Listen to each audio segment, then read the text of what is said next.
So what I've noticed, yeah, is I was listening to a YouTube video before bed about how in Kennedy days, Lyndon B. Johnson, the vice president that took over when Kennedy got assassinated, um, they were putting sulfuric acid into the atmosphere to counteract the emissions from global warming. So before it became a big deal, they recognised that factories and industries were making the planet warm up. And so rather than dealing with the issue of how do we make fuels that are more energy efficient or just stop cars and coal industries from booming, they realized, okay, if you put sulfuric acid in the air, it will create like a cloud layer and the sun will kind of stop at the clouds rather than hitting the earth and warming up, as a way to just to prolong the having to deal with something about it.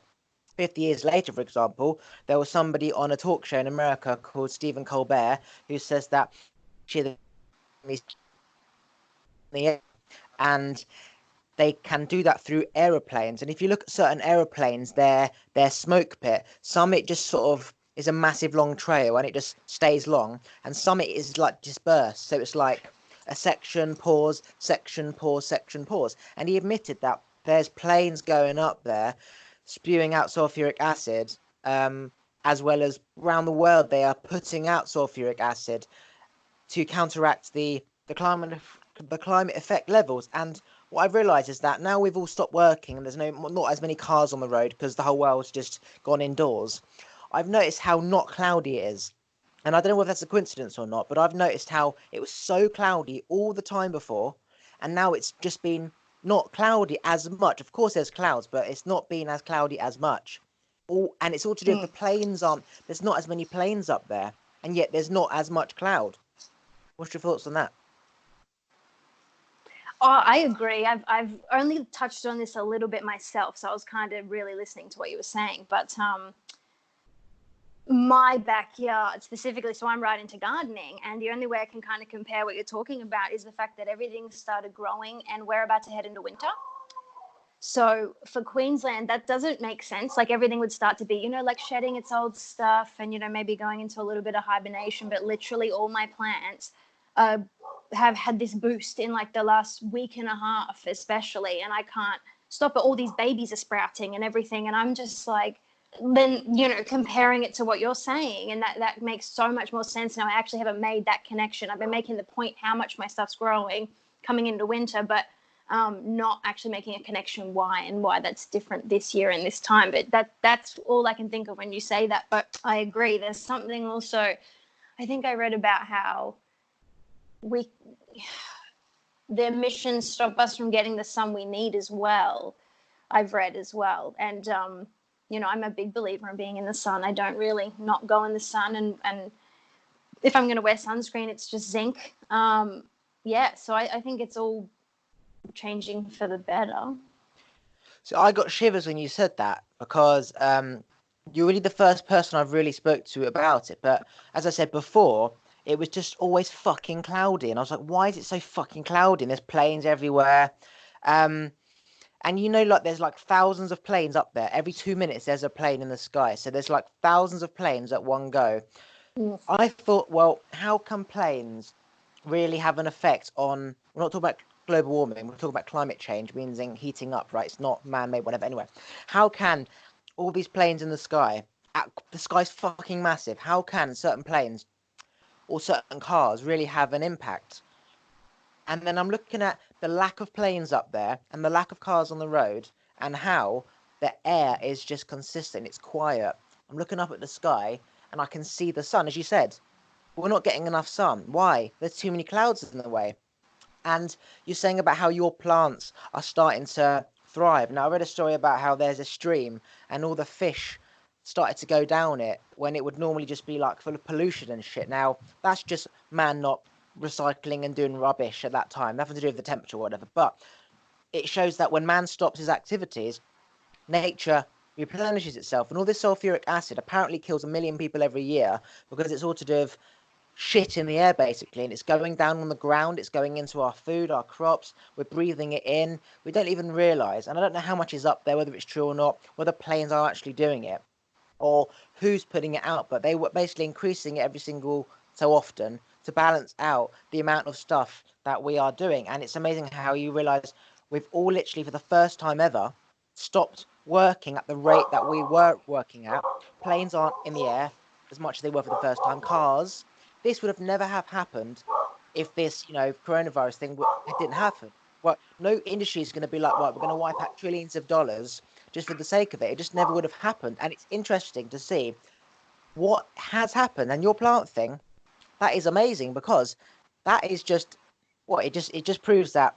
I mean, this video on YouTube was just a video that's been online for 4 or 5 years. It's not relevant, but because I'm looking at all this stuff, it makes sense. This sulfuric acid shit, and how the planes aren't there anymore, how your plants are growing and they're supposed to die. This shit isn't a coincidence. No, definitely not. It's funny you say that though, because I live right near the Brisbane airport, and so we've had, I think, at least like 70 to 80% of our flights cut. But we still have quite a lot of clouds. But then I wonder whether, again, that is just Australia climate compared to England. Well, yeah, like there's obviously going to be clouds, but the balance of moisture builds up through wind, through temperature change, and then it rains. It's like it should be like kind of 50-50. Whereas I've noticed for the last 2-3 years, it's just so cloudy all the goddamn time. And even when it's like sunny, for example, there's so much cloud, which makes it really humid. Like it was being like Singapore in England, where there's clouds keeping the heat in. And I'm thinking, wow, why is it so humid? It's because of the clouds. But why are the clouds there? Because the sulfuric acid knows, for example, it's sunny, the heat is going to hit England, for example, and the sulfuric acid is protecting the layer, protecting the earth from heating up. And yet the sulfuric acid and all the shit in that is mixing with the clouds, where it's imbalancing its ability to rain down and balance out. So it just stays there. I mean, it does all make sense. And only in the last, say, 2 weeks, it's been so sunny, not as much cloud. And also, sound, that's a vibration, right? You know how vibration can affect water? The rice experiment, where you sing lovely stuff to the rice, it goes white. If you put heavy metal to it, it goes moldy. Well, just think about how moisture is water, and sound, car sound, just sound in general, is a vibration, which clumps together the water. Whereas nice music will just sort of disperse the water. So sound pollution, not just pollution from the cars, but the sound, must clearly be having an effect on just nature. Like, we don't underestimate vibration controls everything, controls ourselves. It's just fascinating, because it just is. I don't, how you said about the plants, I don't think really anyone knows about what I'm saying. Like, we all have this thing, oh, it's the temperature's different, oh, it's more sunny. But to understand, like, deeper, like, this is what 60 years ago, when Kennedy was assassinated, they started putting sulfuric acid into the atmosphere. And it's not something that anyone knows. And the thing is, right, that's not actually global warming. That's a man doing something to create something to counteract it. So it's not global warming. They were doing it for good reasons. But it's interesting how when you see what happens when you do or when you don't, that is interesting. Yeah, there's a thing too, not that I know if it's real or not, but I've heard if the planes flew either a little bit, I think it's a little bit higher, it wouldn't be lower, surely not, that the emission rate drops by like 60%. I've heard that as well, yeah. Which is, makes you think, okay, well, yeah, we're noticing this now, but if we've known that's why we're not, I guess I can't think of a valid reason why we couldn't change it. I'm sure they have one though. See, what's coming to mind is, right, without talking about global warming, this is actually the opposite, because global warming is man doing all this stuff to create storms and shit. Whereas Lyndon B, for example, created this sulfuric stuff because he was aware that the emissions were heating up the planet. So he's done that to protect the planet. But what's happened is that there's been so much pollution and stuff that man's doing that you have to increase the sulfuric acid, which keeps the temperature in, which makes storms, because it's supposed to go out then, disperse and just travel.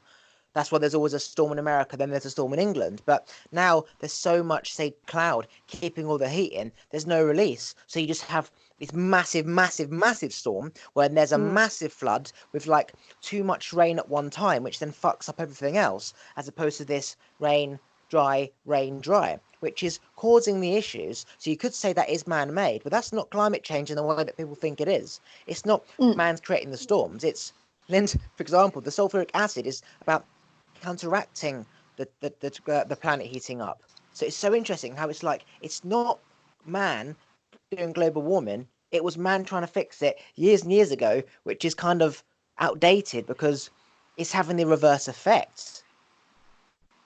Yeah, no, exactly. And it's so, do you not like think that so many times now there's so much that they, I guess this is kind of the opposite, where they did try to do the right thing by realizing it wasn't so good, but there's so many things that people would do way back when, and I'm looking like 100 years ago, that only now is people are starting to talk about again. And I guess for that 100 years those methods weren't preached or encouraged or anything like that, like especially, you know, the topic of our last podcast, you know, the law of attraction and all that. You know, people wrote books. Napoleon Hill wrote that book in 1937. Like, he has known all those principles and laws of achievement for you know, they've been accessible for the past 100 years, but we're still talking about things that are just like irrelevant, and people just go about their day for the next 100 years, and now we're talking about it again. It's like this whole sudden new information and everyone's coming to an awakening, and it's like, well, no, we need to, you know, why for that 100 years was all that information missing? And, you know, why was it so accessible and encouraged then, and then everyone just kind of lost their way, and a million different other ways of things come up, and now we're just coming back to the original one source. What I find amazing is, right, as you speak about all this, you know, knowledge and becoming aware of stuff that has always been there. People are like, oh, government conspiracies, they're hiding this on this, Illuminati. It's nothing to do with that. It's just people becoming aware, coming out of their heads and seeing everything. It's not government trying to control you, Illuminati, or the rich people trying to control everyone. It's just people are becoming aware. And that's pretty much it. And I was that same person. I hated the government, I hated the Queen, hated rich people because I thought that they were controlling me. And it wasn't that. It was just that I was becoming aware. I wanted control over myself and I wanted money.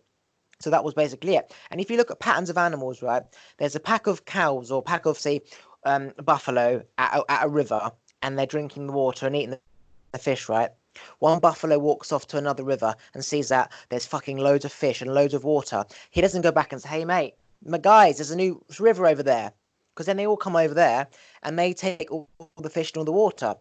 So that buffalo now has increased his survival rate by knowing he's got the whole river to himself and so much fish. Whereas where all the other buffalo are, that fish is going to run out. That water's going to run out because everyone's drinking it. So in life, knowledge is always kept to increase one's own survival.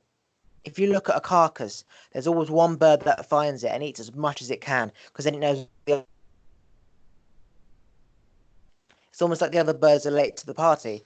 This stuff about, you know, back in the day, tribes, kings, emperors, monks, Buddhas, knowledge, all this stuff. It's not, it's being kept. Everything has come from a different tribe before there was online, before there was planes, before there was cars. You've got the Chinese tribe, Indian tribe, African tribe, English tribe. They're just working out their own shit, basically. And as you move forward, you mingle with other tribes and you learn knowledge. It's not, oh, why didn't you tell me that? It's just different rates of knowledge happens depending on your ancestors and how far evolved they are. And if you look at the patterns of knowledge now and how China's making all this technological stuff and America isn't, it's like, well, how come we're not making that? It's like, well, there's no rules. Chinese are just ahead of their game, making all this TV and 4D and stuff. And English people are aware that, you know, governments are doing this and doing that. It's just the way it is. It's just knowledge is not kept. It's just you're living your life. Government isn't controlling your life. So why do you expect them to tell you every damn thing? And you just realize you're on your own path yourself. I like what you're saying. I agree to a degree where I think at the end of the day we are the only ones in control of what we do. Like, no matter what, our thoughts, feelings, and actions are up to us, which cause our results. And no matter whether they're Buddhas or monks or Christians or spiritual people, at the end of the day, it's a basic law that your thoughts become things. And that's it. And if you're not aware of it, you're doing it subconsciously and aimlessly. And if you're aware of it, then you can do the fucking shit out of life. You can get whatever you want because you're aware. Like, no matter what, I've been, like, you know, really getting into all different kind of religions and beliefs and all that. No matter what, I come to the same conclusion. No matter what story it gets me there at the end, It's the same fucking thing. Your thoughts become things. That's it. And no matter if you want to like fairy tale it up a little bit here, there, everywhere to make it fancy and entice people to believe it, regardless of whether they believe it or not, it's happening every single day, all the time. And the minute you realize that to be free, you've just got to be yourself, then you're laughing. Like, honestly, since our last podcast, I've just focused on me. I haven't lived from the outside in, and I've never, done that. I've always let my environmental conditioning affect what I do and especially what I feel. So yeah, like, even not saying that the information was kept, but it certainly hasn't been encouraged. And I really disagree with, I guess, that, like, the people, I don't know, it's a confusing one. It just fascinates me that something so easily done by man with their mind was really talked about 100 years ago, and then for some reason I can't seem to, it wasn't shoved in my face when I was born. You'd think 100 years later that would have been developed into my education system maybe, or like at least, you'd think that my ancestors would know and it would have been passed down. And I just find it really fascinating that still 100 years later so many people are unaware of this power within. So 2 things to that. For example, right, you could say that this knowledge should be passed down, like how to make rice. A Chinese family will pass that down, right? Indians will pass down how to make a biryani, and some things are just not passed down. Some things are so common amongst everyone that everyone kind of already knows it. You think everyone knows it, so you don't bother preaching it anymore. For example, if I had a kid, I would not teach him all of this, because then I would put my kid into school. He'd be the smartest kid in the playground. He'd be smarter than the teachers. He wouldn't fit in with anyone. He would go through hell at school. So what's the point of me teaching him all of this stuff? Because I'm making him a black sheep, and it was hard enough for me as a black sheep working out this shit. If he knew this shit, smarter than the head teacher, understood school systems, and telling all the children this is a waste of time and all this law of attraction shit, he fucking the police would take him away, right? So I wouldn't teach my child this type of shit, because I'm aware that it's so limited that you're actually doing harm as opposed to doing good. And should he want to know more when he's older, then we can have that conversation.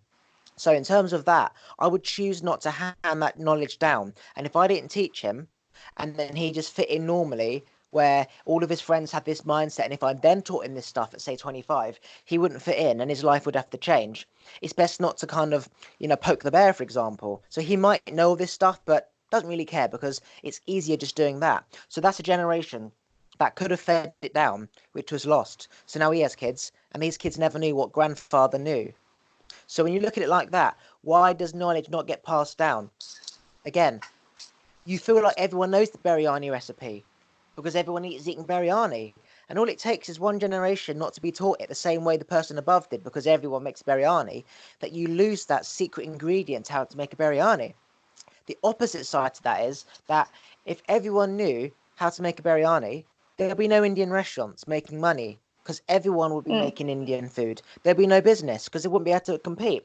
If everyone knew how to make their own business, how to think and then create, there'll be no companies, because there'll be no people working for these companies, because they don't have their own business, which means there'll be no corporations, no businesses, no record labels to sign you up to put you in a film and to make you loads of money, because the money they pay you comes... Because you can create that yourself. Huh? Because you can create it yourself. Imagine if every single child was born into that knowledge, raised with it, then they could create anything they wanted with the power of their mind and subconscious. They knew they wouldn't struggle through all those things because they knew how to deal with it, instead of not knowing and then hopefully going through some kind of awakening and being able to sort it out and then relive all the past traumas and try to figure out what went wrong and that they weren't attached to them and it wasn't their story this whole time. Imagine if they were raised from day dot that is not the way. There's a possibility we wouldn't need corporations and businesses, because everyone could create whatever they wanted with their vibrational frequency that they send out. And the whole thing, you can't receive without giving. So not giving your child that knowledge, you're limiting what you can receive back as well, because you have to, I don't know, I guess the whole thing I've learned from this whole experience with me is that I thought I always was not I always thought I was trying really hard in my research and everything, and like giving and stuff, and that I wasn't receiving enough back. But I actually realized that I wasn't giving enough at all in order to receive, because what I wanted to receive back was so big that I had to really give.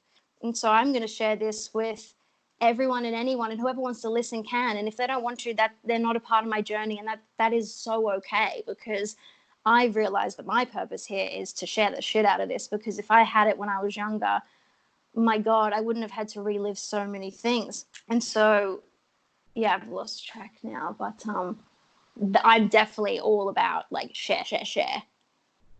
See, I always look at things subjectively and objectively. So God, I don't believe in God, and I believe in God, for and against. I always see the reasons why. Same as global warming, I can understand why and against, because I understand that everything is just a different perspective. Like, you know, the gold dress, the blue dress, for example, or Laurel, Yeah. Yenny. Some people hear both. But thinking about how I would change my life, yes, I agree. I would want to know all this shit, right? Because it's like the hell I went through. If only I'd known this and somebody taught me that, I would have got through, right? That's me looking at it from, I think it's subjectively. I haven't worked out these two words. I always preach it, but I don't know the difference, right? Anyway, I look at it subjectively, meaning me, how it would affect me. Looking at it objectively, if I taught my child all this shit, knowing he's going to go through school, what would happen if I was that person and I knew all this? How would my life be during the 5 to 7 year education system? How would my life be? I But probably that's wouldn't your want. perception. Hmm? What you're about to tell me is your perception of what it would be like based on the outsideness of the world and the bullying. But we don't actually know what the kid would be like. We can only guess based on our past traumas and how it felt for us. That is true. I'm doing it based on me and how I would feel if I knew that and I was still trapped in a school for 7 years.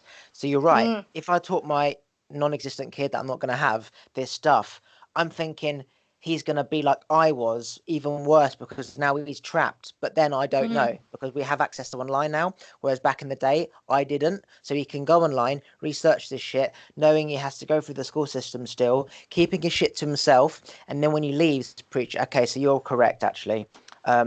I think I would have done my non-existent kid disjustice, teaching him shit. And again, I'm thinking that I've got to teach him every single fucking thing that I know, which to me it's like I haven't got time for that shit. Daddy, what chicken or the A egg? lot Daddy, of it he fuck needs off. to, yeah, yeah. And a lot But of it he's going to learn on his own. Not that you're having this kid, but through experience. You know, I'm not saying you have to teach them everything. I'm not going to. There is definitely a difference, and I'm going to be very observant in it when they need to learn the lesson on their own. And whether it's my job as their parent and someone that knows this, that I can jump in and teach them how to get out of it.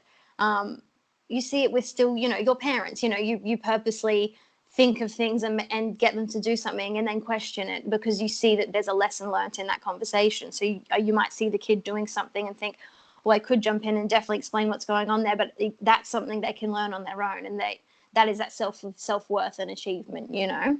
So the big gaps along their whole upbringing where you can see that that's for them, not you, and they're not going to learn through whatever you say because that's their own personal thing.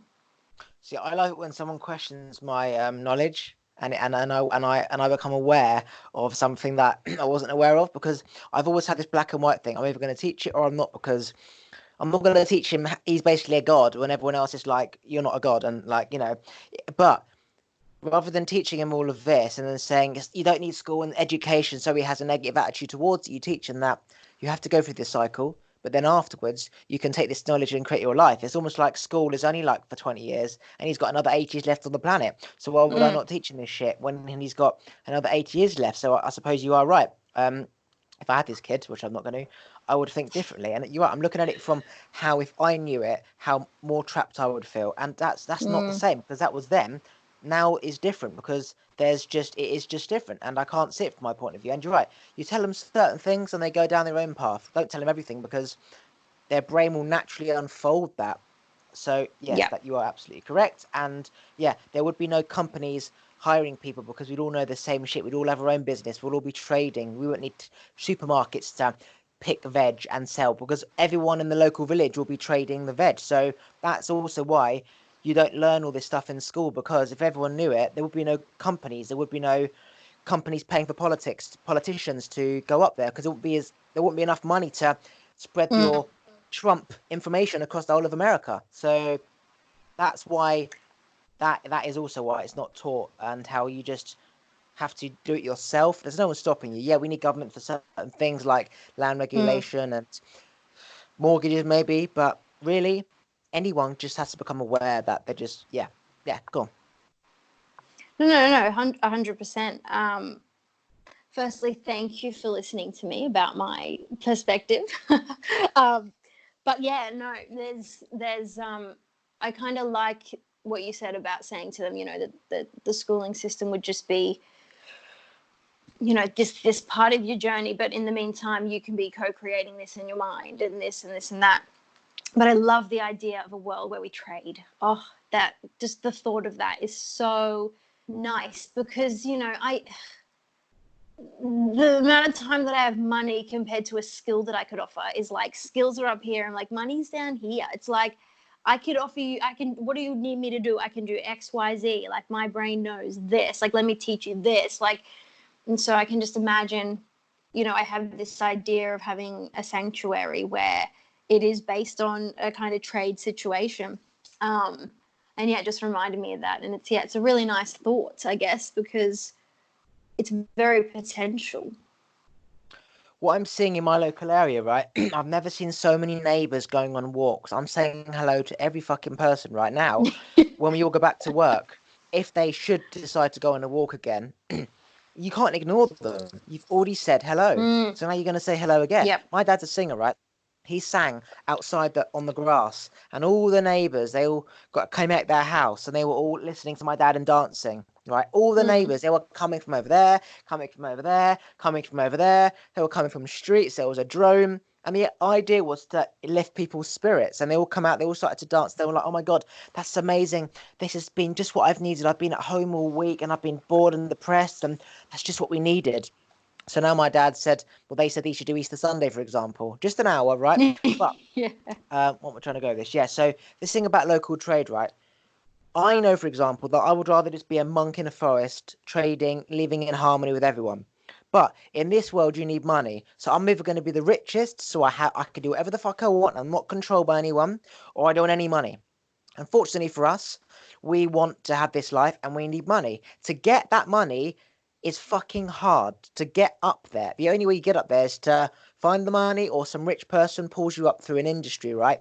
Or consistency in a business or whatever.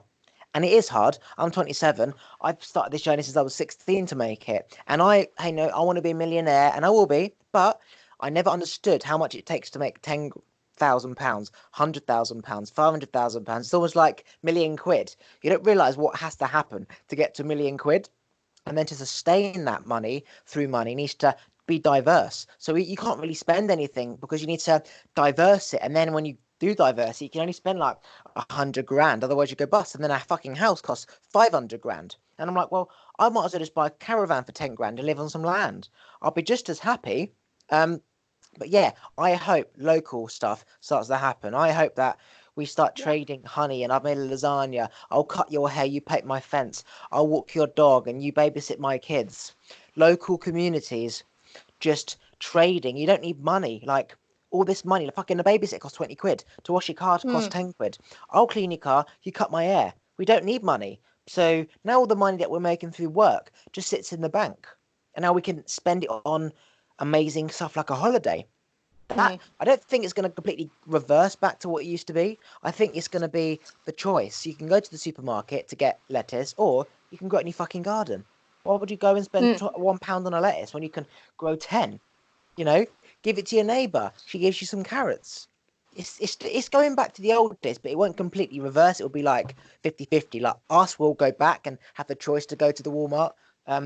And then everyone else will just continuously depend. I believe that you're either independent or dependent. The brain is either accustomed to get or not. You can't be both. Hence why the poor always stay poor, the rich get richer, because if you're in the middle, you're still not one or the other. You either keep going that way or you don't. You're either independent or you're not. I don't think you could be both. What's your thoughts on that? Oh, So I'm just going to speak my truth, and you can be whatever you want, no matter what.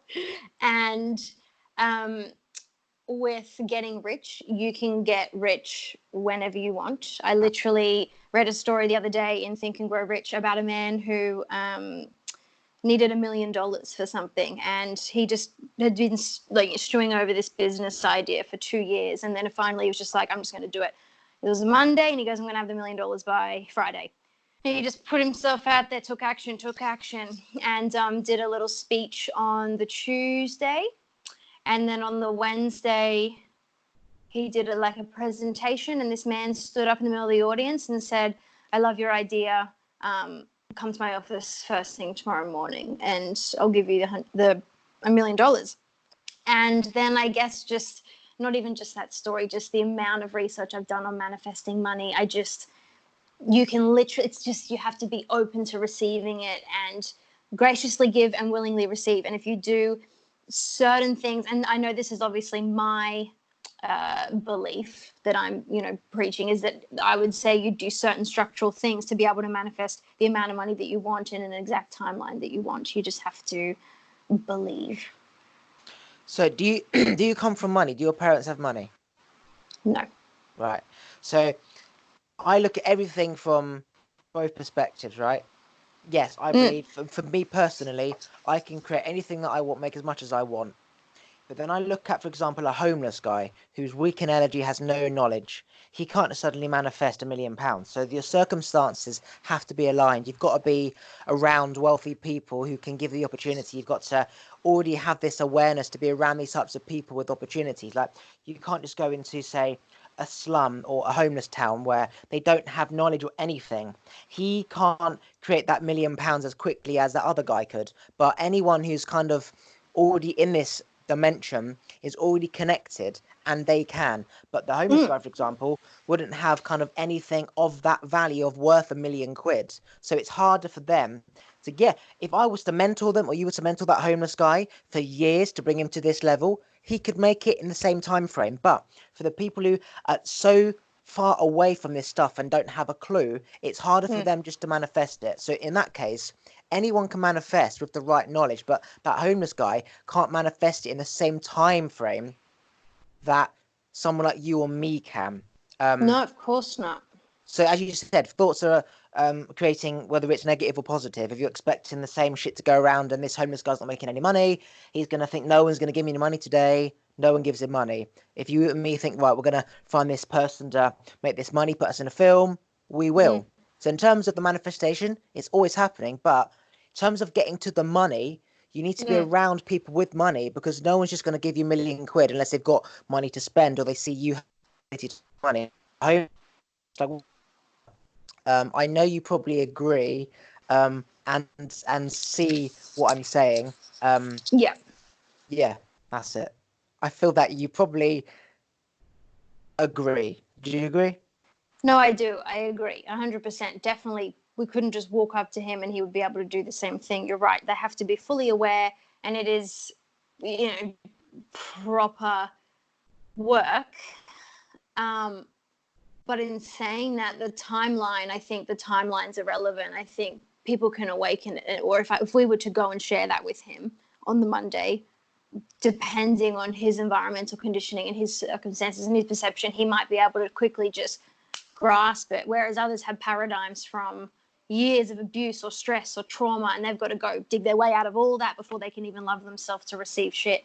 So yeah, no, I definitely I also find that, for example, I believe that, you're either naturally an entrepreneur or you're not. So you either naturally always want to have that better hand, always want to get things for less, always want to make money. You always see the trade cycle in anything, right?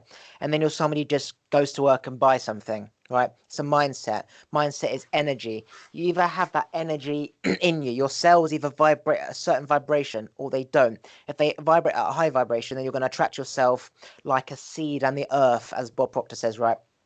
Towards that same vibration. So you'll attract yourself towards people more like you, ambitious and whatever. Whereas if that weak person, for whatever reason, let's just say he didn't have much from his family, he's going to be, has no energy, no drive. So we could teach him all this shit, but unless his energy increases and his cells start to vibrate differently, when Yep. we say goodbye, he'll just revert back. Like that earth will vibrate back to that seed if it's that natural vibration. Whereas if, for example, he was like me at school, his parents said you could be anything you wanted, but the school system pulled him back. He would have lost drive, got into drugs, and lost everything because he had the energy, the mindset of being somebody good and somebody different, but he didn't know how to get there. So you get depressed and anxiety kicks in and you feel trapped. And we can light that flame. And he's a typical story of I was homeless and you know, that story can become real just by igniting that flame, reboosting that immune system to fight. That homeless person has more chance of creating a life. But we're all different energies, and I've studied the people who didn't really want it, or you study their past and their history and their energy and their immune and their mindset. Some people you can nurture, for example, nature and nurture. You can nurture somebody, but nature will always kick in, right?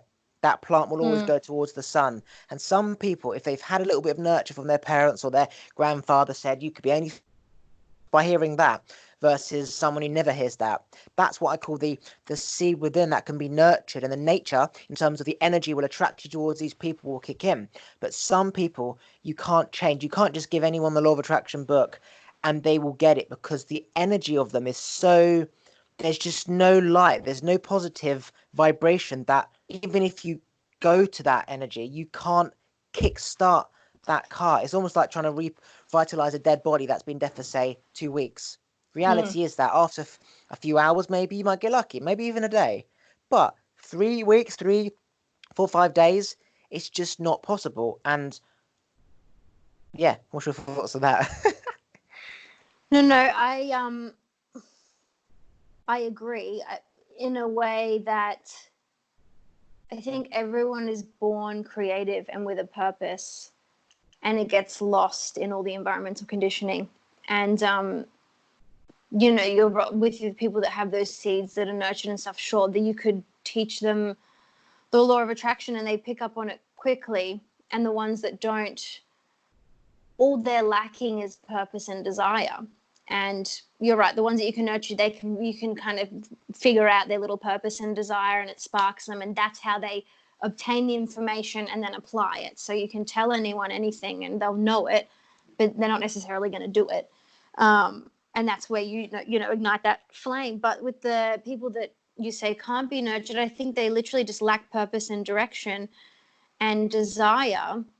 And I've questioned this a lot. You're making me think about a couple of people in my family, actually, that it's almost like they're never going to come out of that. And no matter what I ever say, no matter how much I lead by example, I might live my whole life with them in my, vicinity, lacking purpose and desire forever. And I've got to watch that forever, because no amount of times that I've reached out and tried to, tell them anything, which I've learned since our last podcast, is people have to come to me. I can't just throw my information out and think people want it. It's very rude of me to do that. They have to ask me for help, because, just because I say it's that's quite egotistical for me to always come out and be like, oh, well, you should do this, you should do this, if it's not in a nurturing way, and I'm just kind of sharing knowledge randomly.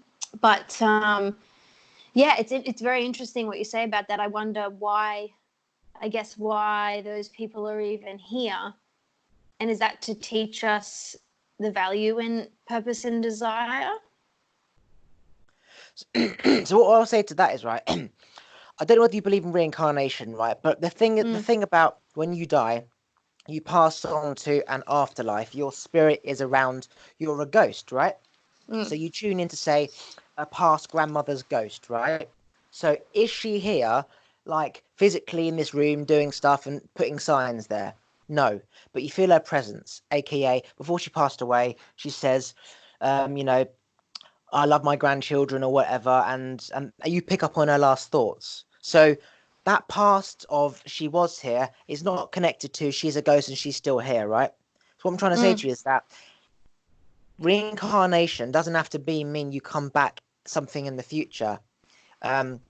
It's you take the energy of that last person and you align up with them. So the story is about how the husband passed away, and this 4-year-old kid she thinks that he is the reincarnation of her husband, because the energy at that time when he died was the same energy at that time that kid was born. So now they're the same frequency. They're both channel 5 and they're tuning in. And as that child becomes channel 6, channel 7, channel 8, aka he gets older, he's not the same channel anymore as that old man who was on that frequency, which was the energy when he died. So he had all that person's energy and thoughts. And as he gets older, it's a different vibration. He doesn't tune into that shit anymore. So the past is not necessarily the same as the future. So I have learned, for example, I continuously try to teach my parents any knowledge that I have. I'm constantly teaching them, right? Lucky for me, I forced the change on them. So I was speaking about my story in past podcasts, but I was like I was because of my parents' mindset. And I wanted to make £1,000,000 to make them happy because my mum was unhappy. She wanted a country house, a dream she had when she was a young girl. She never let it go. And then she said to me once, "Don't do it for me, do it for you." And that's when it all changed. I'm making this money for her to give back to my family, like most people do when they want to make it. That often is the drive. But then it was like, well, she doesn't even want the money. What's the point? And I lost myself and learned all this shit. And I basically, emptied my old bedroom and I ordered everything and I forgave everyone and gave all the money back. And then I saw my parents, their unhappiness and their sadness. And that's why I was like I was, because I was them. And I took 2-3 years of my life to teach my parents to order their house, to bin all their shit, to enlighten them constantly, all day, every day, until they know the knowledge that I know. And I find myself that even though they know the majority of the shit that I know, I'm always learning. And I can't always teach them new knowledge. I can by choice, so we can have an argument like, stop going on. You've already told me this. And that does better their knowledge. And they come on this journey with me. But they're not naturally inclined to always question, why am I wearing glasses? Why am I doing this? Unless I tell them. Like, you got the bank reader things. If I don't tell them there's a new bank reader thing, they don't know about it. But they did up to the point where I told them.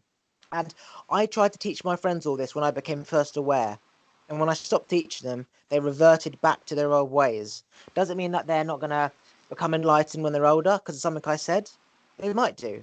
But I couldn't get them out of that pattern. So I realized I am wasting my time, not in general, because they might take my knowledge later on in life and learn. So it wasn't a waste of time. But I've learnt to teach people who ask to be taught. Don't teach people who haven't asked to be taught, because their mindset is not focused that way. So this thing about, people around you. Yes, you want to nurture your parents and your family and your best friend because you want to be, you want them to come on your journey with them. The sad truth is that as you evolve as a person, you become distant from family members.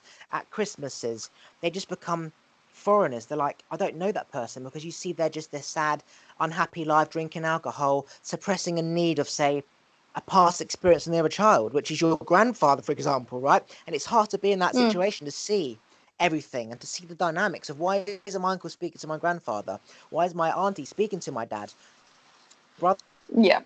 that, but that's your granddad. You don't want to. That's uncomfortable. So you have to just understand that we are learning from the past. You cannot change the past. It's almost like if I went back in time to the old days and I taught the cavemen to fish with a certain way, then they could have evolved quicker to make fish, and then life wouldn't be like it is now. I've learned that you can only learn from the past to bring that forward. And as I said, I teach my kids my knowledge. You can't go back in time. My parents learnt from their parents and their generation, and I'm learning from them. You can't always go back in time. For example, right, the government put up a fence. Okay, they put up a fence around, say, woodlands. Have you noticed that they never take down the old fence? They always just put up a new fence. That's because it will take so much time and energy and money and government resources to take down the fence that they put up. Have you noticed, for example, when a company does something, they always move forward? For example, when they make money to buy new computers, they don't sell the old computers. They just give them away. Why? It takes too much time and money to sell all the old computers. It's about moving forward. I can't teach my parents every fucking new bit of knowledge I have, because I'll spend so much time going back rather than going forward. I can lead an example and they may pick up on those changes, like my diet. But I tell my dad to take vitamin C. He takes it when I tell him, and I'm stopped telling him. He's not taking it for weeks. My mum, for example, she understands the importance of vitamin C and collagen, so she doesn't have to be told, right? So my dad's mindset is, he's a strong person. He'll do it if he feels the need to do it. I can't constantly tell him. So the thing about your Mm, parents, teach people if they ask you. If they don't, you'll lead an example and they may see that. Don't waste your time speaking to people who haven't asked. For example, all these like law of attraction, the secret power of the mind, how to manifest seminars, right? Three people are going to make it. The 97% don't. So it's not to mm, say, we're conning people, knowing full well that these people are making me money by buying my package, and they're going to go back to their shitty lives. You've helped those three people by finding those 100 people. Life is about making money, not because it makes you happy, but that's because we need it to survive. So I shouldn't feel guilty doing a seminar knowing that majority of these people aren't going to make money, but they've made me money because you found those three people. And it should be a stepping stone that everyone who goes along this journey of my seminar, for example, has a choice to now go to the next step. They shouldn't just focus on me and buy all the shit that I'm selling them. They may focus on my package and then do a Ty Lopez package in social media or a package in whatever. It's a journey of like triggers, and some people might take that and grow, and some people might not. Or in years to come, they might be like, "Fuck, 50 years ago, I saw this Bob Proctor seminar." And then they may create their life, but it takes a long time for that seed to mm, manifest. Like the homeless guy, he might have had a grandfather that said, "You could be anything you want." And then 50 years' time, I come up to him, and he's like, "Fuck, remember my grandfather said this." And then he creates. So to your thing about teaching those who want to be taught, I've learnt to reserve my energy, only teach those who ask to be taught, because those are the people who will grab that knowledge and run. Whereas people who you might help them in that moment mm. when you're not there, you not take waste of time saying everything it because he has to have the need to do it himself. Mm. Sorry, you cut out there for a second. I was just trying to keep up because then it went real fast. Um, no, I know what you're saying. That just quickly, that wasn't about my mum and dad because I know mum will watch this. She'll be like, "What?" um, but it's funny because everything that I hear you say. Now, you told me no religion, so I could tell you what I think happens after death, but No. I don't know if that's That's a not religion. religious thing. That's not religion. You can Good. switch Okay, that. cool.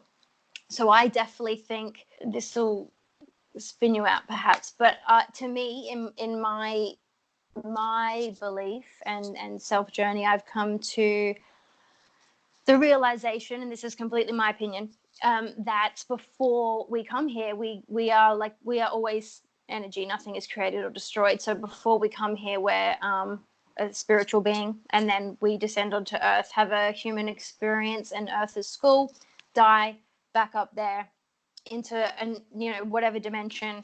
And I guess the easiest way to put it is I come across a story where there's these two people in the spiritual world, and one of them wants to learn how to forgive. And so this spirit goes, well, okay, let's go down to Earth. I'll be like a mad bitch to you. And you're going to have to learn how to forgive, but you have to love me when we cross over again, and like know that that wasn't me and I was just doing that for you. And this guy was like, yeah, okay, but why would you do that? And she goes, because I love you. Like, and no matter what, like, all, everything is about love at the end of the day. And yeah, so for me, it's just so funny, like all of this stuff. And I've only come to this, I guess, knowledge and acceptance for myself in the last 6 weeks, if that. Like it all just kind of come real quick. I just had all these synchronicities, like bang, bang, bang. I started reading different books, and then all of a sudden this like aha moment connected for me. And yeah, so when I was questioning, those people that lack purpose and stuff, I think that their thing was to come here and, because I've questioned, why do people come, like, why would this happen and why would this happen? And, the only thing I can ever come back to is that, well, it taught me this and it taught me that. And, so at the end of the day, we're always learning. So on Earth, no matter what, you are either learning from your experience or you're not. And you grow, and it, so it's all in the perspective of the idea of school. We're just all students. No one's perfect. We can all do the same thing with our mind. Some of us are aware, some of us are not. So it's interesting. I definitely believe that once you cross over, you're still there. You're just a spiritual being, and you can tap into that infinite intelligence, because I've had those experiences firsthand myself. I wouldn't ever preach something I haven't experienced myself, because I don't think that that's right of me unless it actually resonates with me. So everything that I ever say, I've always experimented with myself fully and truly to be able to say it firsthand. So I used to speak to my grandma's spirit when I was lost, right? So imagine that I thought she was a ghost, which means I thought she was consciously shutting my door, clicking, moving stuff, putting the feather there, right? Meaning she's still active, she's still kind of there as a physical thing, but her physical body's in the ground. So what am I tuning into? I'm tuning into the grandma that I knew before she died. That energy, that vibration, that spirit. That spirit was, to me, hang on a sec. That spirit is the thing you can always tap into.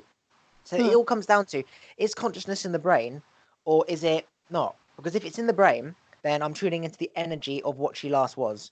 If it's not in the brain, then ghosts and spirits, they're still there communicating consciously. And again, it's not about who's wrong and right. It's not about religion, spirituality, energy. It all comes down to what makes you feel good, what gives you a purpose, what makes you feel connected. Yes, if something I say makes you question your own belief, then you'll naturally adapt and think, do you know what? That's so true. How is that true? And it's not that my job was to teach that. It's just you've realized actually that math equation was wrong. And it's not that your life is going to be any better knowing the math equation was wrong or right. It's just I realized it wasn't right, and that's the end of it. I've gone through all these stages of religion, spirits. I believe that, spirits are in the sky. My grandma was speaking to your grandma, saying, okay, my grandson needs a podcast. Do you know anyone who's spiritually aligned like him? And they communicate, and then they say, right, I'll give you a sign. I'll make him think about Rhiannon, TV Rhiannon advert, and then he'll go online, and then they communicate. And you'll be like, well, thank you, grandma, no problem. The spirit world type of analogy. The energy analogy is that all the vibrations attract to the same. All the cows go to the same swamp type of thing because they look the same. I recently came into the awareness of it's not astrology, it's something else. It's astrophysics or something, the planet side of stuff. So star signs and stuff, I didn't believe because I could see they were all just generic. But when you are born and the planets that are there, that's different. That's more specific. And I realized that the planets that were around when I was there haven't come back around for 30 years. Hence why I'm still in my position and how my mother was meant to give birth to me 3 years before, but I was 3 years late. So the 30-year thing, I'm 27. But the fact that the planet is coming around in 30 years' time and I'm 27 means that if my mum had given birth to me, I would be perfectly aligned. Hence all this shit that I went through because I was always like on a catch-up delay. Anyway, that's another story. It's for another podcast. But what I'm saying is that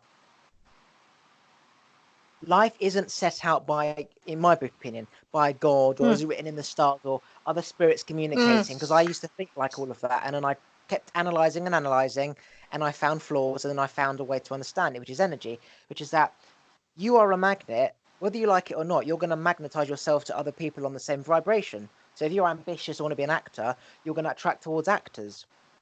When we are born, we are already a vibration, and people may, but also a vibration when they were born. Let's just say that vibration was similar to when we were born.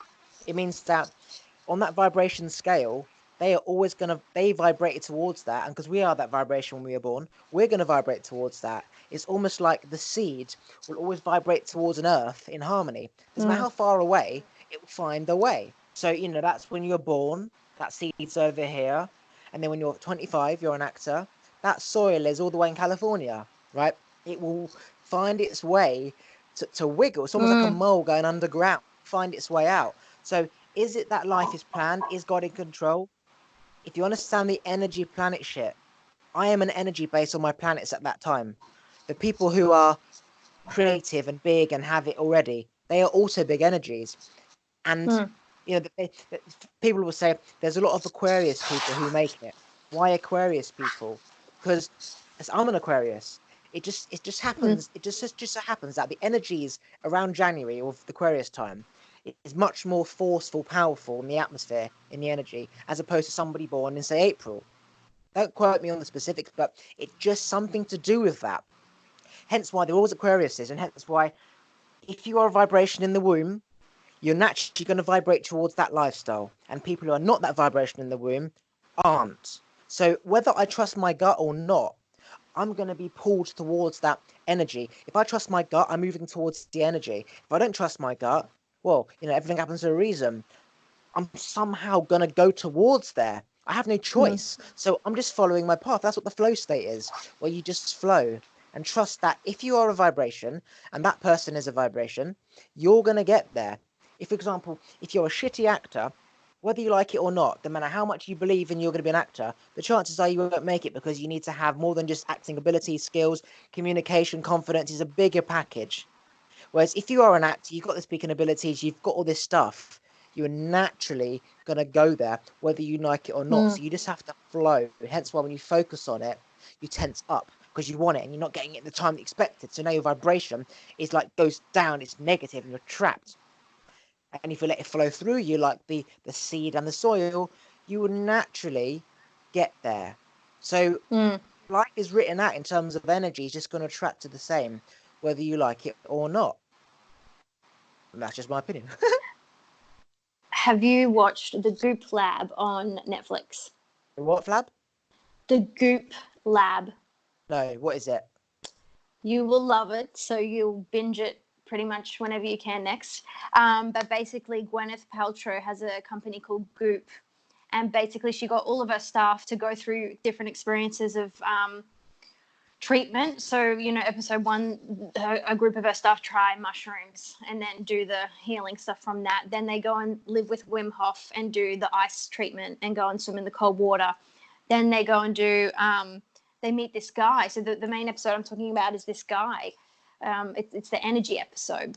And what he does is he sees that we're multidimensional, and he sees that the physical body, our body isn't just, it doesn't just stop here. It's not just the physical vessel. We have layers of energetic fields coming from a little bit higher on us as well, and it's radiating around us at all times. So what he does is he gets you to lay on a table on your face, and he can tune in and see the patterns flowing. And basically, if someone's laying flat like this, he'll touch you and then raise his hands up to this level. And then as he moves his hands, their bodies are flowing. So he's touching their frequency and their bodies are rolling with it. Some of their nerves are all twitching and their bodies are going crazy, but he is tapping into the imbalanced frequencies and touching them in the air, and their bodies are contorting almost in an exorcism way. But after, it's such a release, because he said, you know, one of the main points he said is when we're traumatized or feared or victimized, our tailbone tucks under, and he can see the vibration and flow it out. And oh my God, it's incredible. I recommend anyone watches that, because you can't. Yes, you almost don't believe it at the time, and there's no way you can see that it's not real. So it's not a magic trick, you know, it's definitely real.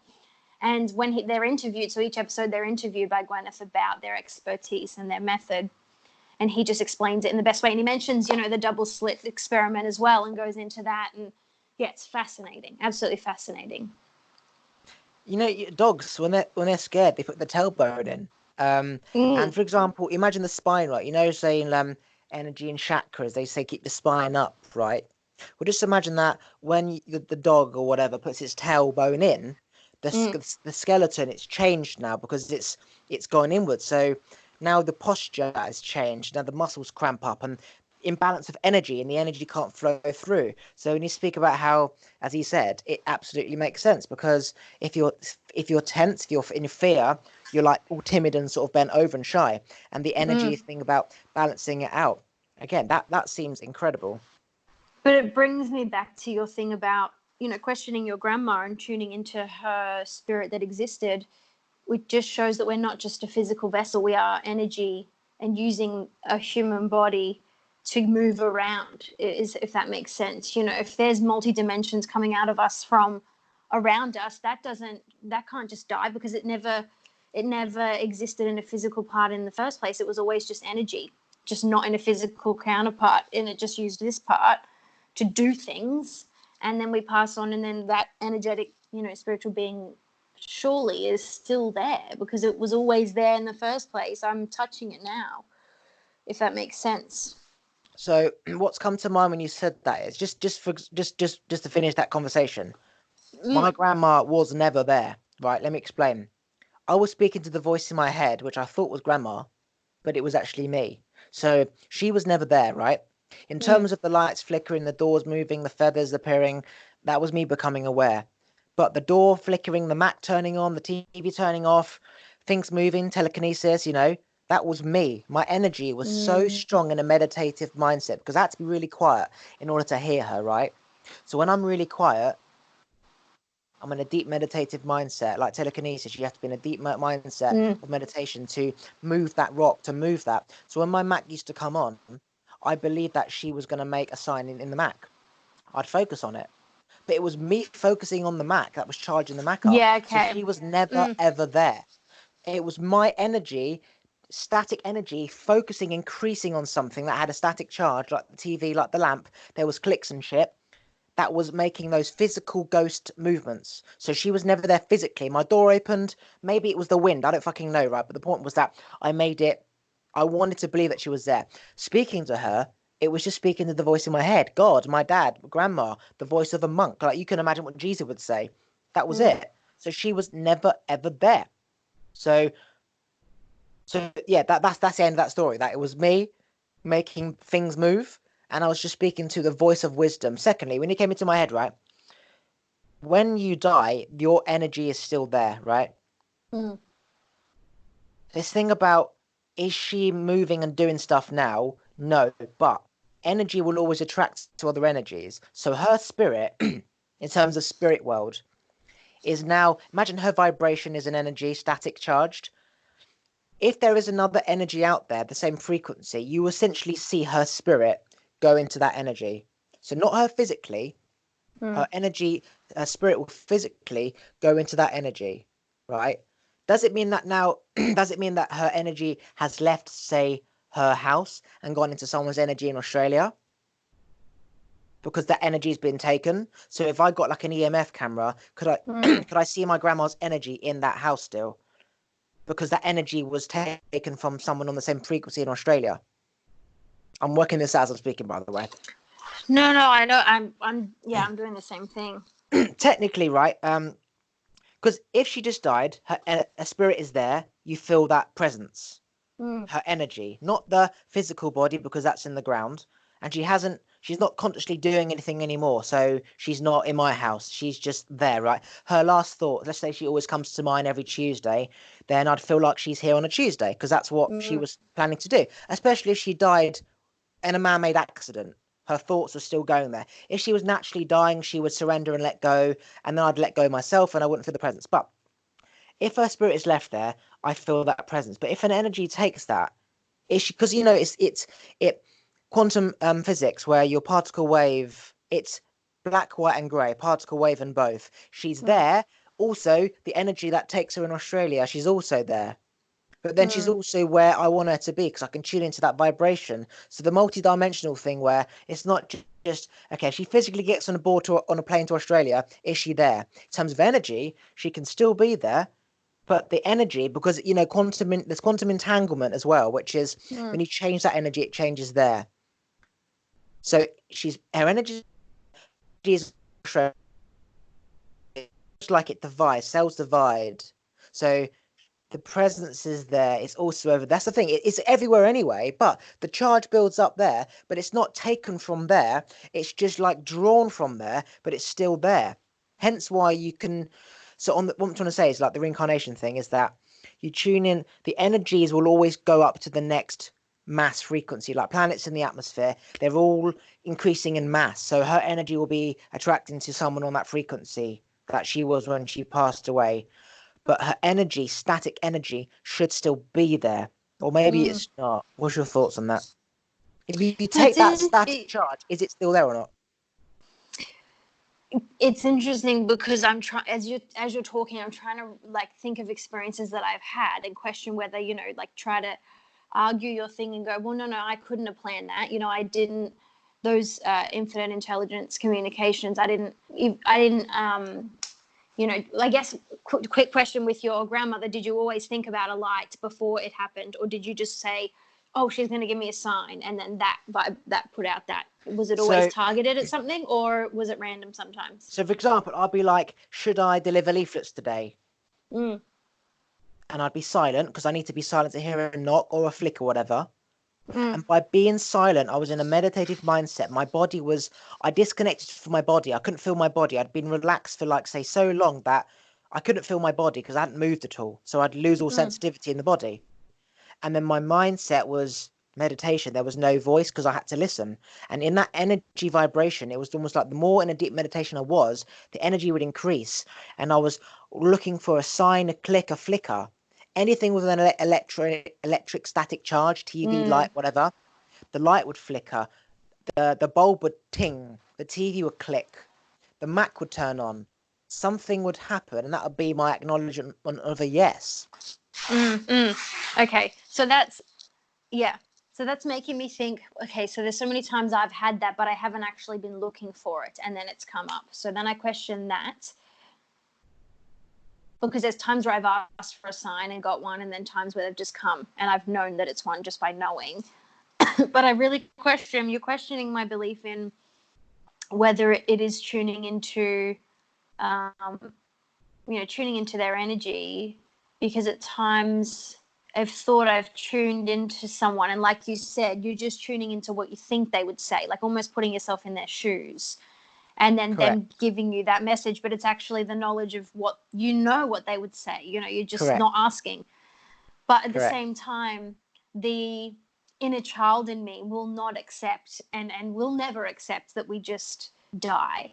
I could not live my life thinking that was it if we died, for me, living my best life is by knowing and believing that I decided that, and there's just so many synchronicities in why I'm here at this specific time in this exact timeline where things are happening to me, and I'm like, surely the more I research about picking your purpose, and not necessarily planning your whole life prior to descending on earth, but picking your purpose, I definitely believe I am that thing that they call, a light worker, or, all that, because I've always been drawn to that free spirited stuff, just always like magnetized to it. Like you said, it's almost like you don't get a choice. When I was a kid and I walked past a tree, I was going to talk to it. I knew it was weird. I knew people were looking at me, but it was almost like an OCD impulse. If I didn't touch that tree and chat to it, something bad was going to happen, because it felt so right to do it. And I was going against something just because of what everyone else was going to think of me. So I'm at that stage now where I got bullied in school, and I was always like I had a really good life. I'm not saying I didn't, but there's so much stuff that happened to me as a kid where I'm just so sick of hiding, and coming to this new knowledge and looking at it as a bad thing, looking at the more I am aware and the less people are in my life, that's a bad thing. And it's so not. I have more power, I have more time, I have more, the more I research, the more knowledge comes to me because I'm putting it out and it's just coming back. So, yeah, I think for me, it's so interesting to question your thing about tapping into their energy, because at times when I hear something, I will question. I'm like, is that them or is that me? Because I think I know what they would say. So it's a really interesting thing to think about. So you said about sometimes when you ask for a sign, you get a sign, and sometimes you just get signs whether you ask or not. So I'll explain that. Subconsciously, you're in that flow state. Consciously, you are, but you want further information. So I know this for example, right? I find that, for example, I'm in my bedroom watching Netflix, right, or YouTube. Yep. And I'm thinking to myself, shall I message Rhiannon to do another podcast? Now I'll do it next week. The TV will click. So I didn't ask for a sign. Should I go back and do a podcast with people I've done them with? Because then I'd have to wait there, go into that frequency to build up to make a click. Because I find that unconsciously, if it's something that I know I should be doing, but almost finding a reason not to, I'm already in that frequency that I'd normally have to go to get the answer. So, Grandma, make a sign if I should be doing that. I'm almost like asking before I go to that frequency increase. Whereas I'm already at that frequency now. I mean, I'm at peace. Grandma's within me. I am that level. I don't need to ask anymore. I just have to do. So now if I don't do something, like, I remember once I sat on the TV, I wanted to punish myself for not go to sleep all night. The TV clicked massively and I thought, fuck it, I'm going to bed. Grandma says, go to bed. Right. It never clicked so fucking loud in my life. Right. So it was almost like I know I should be doing something, but I'm not. So the TV will click when I'm thinking about something. that's confirmation for me. Like if I'm laying in bed thinking about the sulfuric acid stuff in the sky, the TV will just click. Like I can't get it to click, and sometimes when I want it to click, it does. Most of the time, or sometimes, it will just suddenly click based on a thought. It's like a frequency. If I think about something, it will. Before I used to ask for the click, but now I use the click as a confirmation. So, for example, if I know I should be messaging you, for example, and I think, oh, well, I'll just do it another time, the TV will go a static charge. Because when I think about something, it's an energy. The TV picks up on that, and it statically does something to the TV, and it's a click. And I use these clicks as confirmations to get your fucking ass out of bed and message, right? So this thing about when you ask for stuff, you get the signs, but when you don't ask for stuff, subconsciously that energy is already going out there, so you automatically get the click. So I would say when you ask, look for the signs, but when you don't ask, listen to the sounds, listen to clicks. For example, right, I had drawers, I had windows, I had things in my room that shouldn't be clicking. Plastic drawers, like just file drawers. That's still energy. They're plastic drawers. They should not be clicking. My window, there was always something at my window. I don't know what it was. It always fucking clicked. That was grandma, of course, right? But it was always the window. Like, what the fuck is that? Again, it could be the glass panels just condensing. The point is that our energy is interacting and interfering with things around us. Often electronic devices, like Wi-Fi goes down when I'm stressed, but things like whatever, listen for clicks. Things don't just click, right? Things don't just click. When, for example, I'm in the conservatory, when the sun goes down, things click. We are an energy, so things around us will be changing because of our energy. So look out for the clicks and stuff. Again, I don't want to teach people this thing. When I almost had my crash, right? Because I wanted to die, and then grandma said to me it's going to be okay, and then she disappeared, right? And I was in the shower once. I said to myself, wow, she was never there. I want to believe she was here. And I tried to speak to her again, but the voice in my head, which was me, knew that that voice was never her. So I never got the answer back. It was, grandma, are you here? Like, it was just nothing. Because that was me acknowledging the fact that she was never here. And I don't want to believe something that I know isn't real. I want to believe that ghosts exist and grandma was here and everything. That's a nice feeling. As I said, it's not about whether you believe in God, who's wrong or right, who's got superior knowledge. It's what gives you comfort. I don't want to believe that when you die, that's it. So even if you might be right, I don't want to hear that shit, because I want to know that there's more to life. At the same time, when you learn knowledge, it's a choice to listen or not.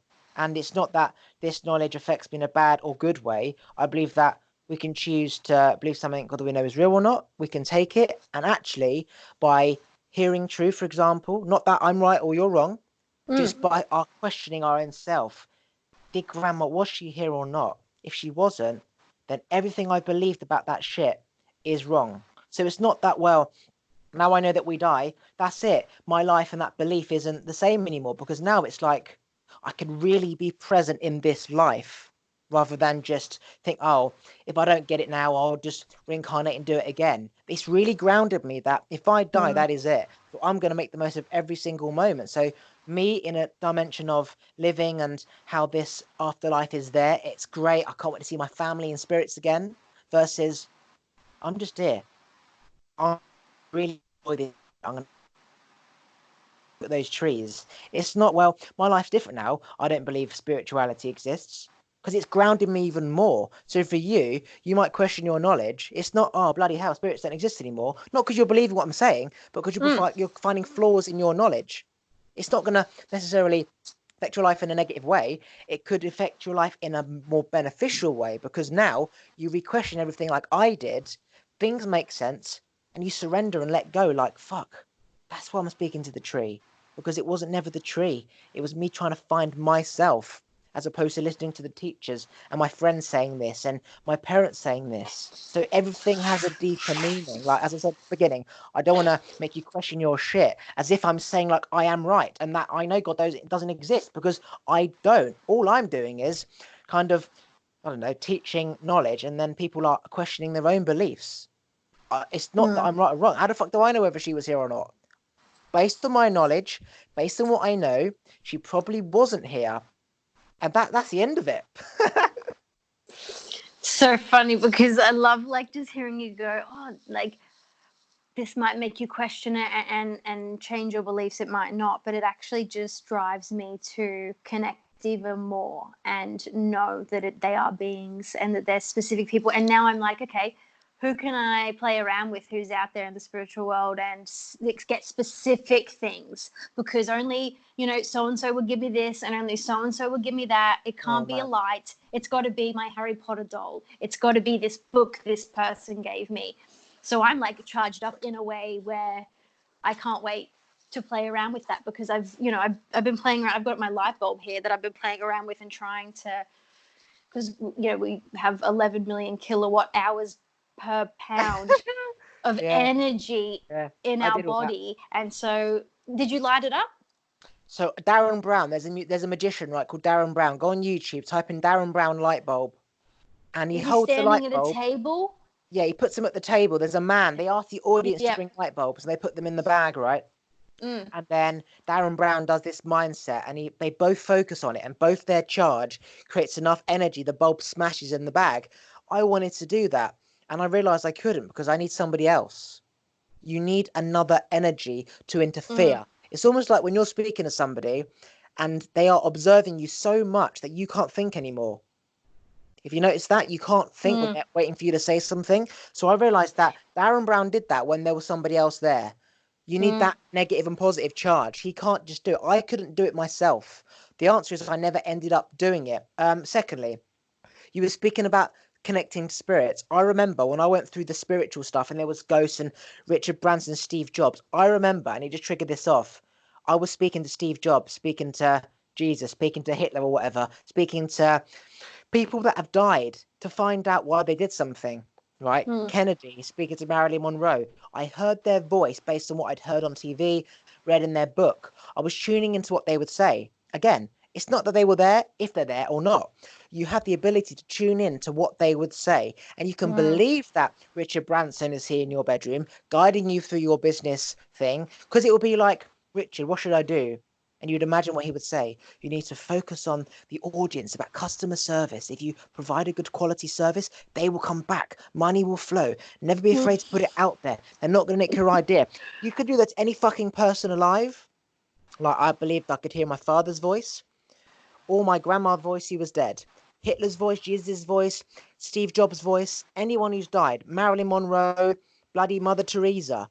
Everyone's energy, they were made up of energy of their past and their mentors, Monk, Buddha, whatever. We're all just tuning into the same line of shit. It just triggered off that where you said about you can believe that there's different ghosts here. And if you go into a mindset, you can actually say Richard Branson or whatever, great-great-grandmother, if you are here, give me a sign. If you go into a meditative state, things will click. Things will click. Lights will flicker. I remember when I used to look at a light, I used to wait for dust to fly past, and that dust was the spirit. That was my grandma, and I was like, how the fuck is my grandma that tiny bit of dust? And it didn't make sense. Like when I started questioning stuff, I was like, how is it? And I used to take a picture of it and keep zooming in on the camera and zooming in, taking a picture, zooming in, print screening, and I could see a face. Grandma's there. But then Darren Brown, who's also very similar to me, said, are we seeing faces because that's what we're used to seeing? If your grandmother was a cow, would you expect to see a horn? So we are seeing what we want to see, right? Secondly, yeah. So my energy was moving that dust past the light. So it wasn't she was just flying past the light. It was my energy was statically taking that dust past. Now I used to get my iPhone, right? And I used to spend 5-6 hours at night time with my iPhone on, record, and the flash. And I used to hold my iPhone. And actually, you can do this, and you might scare the fuck out of yourself, right? Grandma, I used to hold my camera, yeah? I used to be like, Grandma, if you're here, fly past. An orb would fly past. So I believed in orbs. Again, to me, an orb is just dust particles flying past the camera where you are wanting that dust or that sign or that orb to fly. I was obsessed with orbs in pictures. I was reaching out to people who I'd never met before saying, you know that your grandma's with you in that nightclub. They fucking blocked me. They thought you're fucking crazy. What the fuck are you on about? You know, you've got a guardian angel because there was an orb above someone's head. And to me, I was like, oh my God, guardian angel. Oh my God, ghost, spirit. Oh my God. Reality is that that's just a bit of dust flying past the camera at that time, right? Okay. And I went to a gravestone and I took a picture, or my uncle took a picture of me by the gravestone. There was orbs. Now, two Mm. things. Dust is made up of dead cells. Dead cells are energy. Our energy is our spirit. Is the energy around that gravestone above my picture in that orb? Yes. Is it also dust? Yes. Because if you take dead skin and put it into like a micro lab thing, and you know Mm. fucking at school where you put it under a microscope, those cells will look exactly the same as an orb, which is an energy. So again, it's like quantum physics. It's this, that, and both. What am I trying to say for this? So yeah, I said put the flash on, Grandma. If you're here, fly past. A fucking orb would fly past. That would be a yes. Should I go to the casino tonight? If I felt like I should, the orb would fly past because I'm expecting the yes. If I Mm. know deep down I shouldn't because I lost say money last time, my energy would be like forcing it away so no orb flies past. But I zoomed into the orb and I saw a face. What I'm saying is that, fuck am I saying? If you're looking for a sign, you'll get a Oh, sign, like yeah. right? No, If you want a it's sign, yeah. you'll get a sign. Because, like, yeah, the orbs would fly past, and then I'd get in Mm. my car and go to the casino. Oh yeah, there was a light bulb thing. Darren Brown Yes. and the light bulb. Yeah. Mm. No, it's interesting because there's so many times, like my dad told me when I got my license that when he drives under certain street lights, they'll turn off or on, and he thought it was his mum. So when I got my license, it started happening to me, and it just makes me think. You know, at that time, I'm straight away like, oh, that's my grandmother. You know, like, or that's the people that are out there for me that have passed that I know, and sometimes when I'm driving around, if it hasn't happened for a while, I will say, where are you? And one will turn off or on. And it just makes me question, was that because I was expecting something by saying, where are you? Or was that the thing, you know?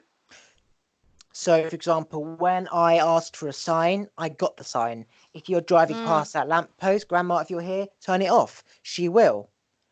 Um, At the same time, as I said, if I know deep down I should be messaging you, the TV will click whether I ask for it or not. If your mm, dad drives past the sign and just has almost got it in his head by default that grandma's in that lamppost, every time he drives past, it's going to flicker. He doesn't have to ask anymore because every time he goes past, unconsciously, he will emit that energy at that time and it will charge the light bulb and it'll go out or off. As opposed mm, to the spirits know you're there and they are making a sign. It's how you look at it, okay? You can look at it, okay, grandma knows I'm there. She's making a sign in terms of the spirit world, in terms of the energy world, in terms of it was me the whole time. I'd go mm. past a lamppost and it happened to me. The same thing, right? Grandma would make a sign. It's almost like it's by default that grandma always makes a sign. Subconsciously, you don't have to do Yeah. anything.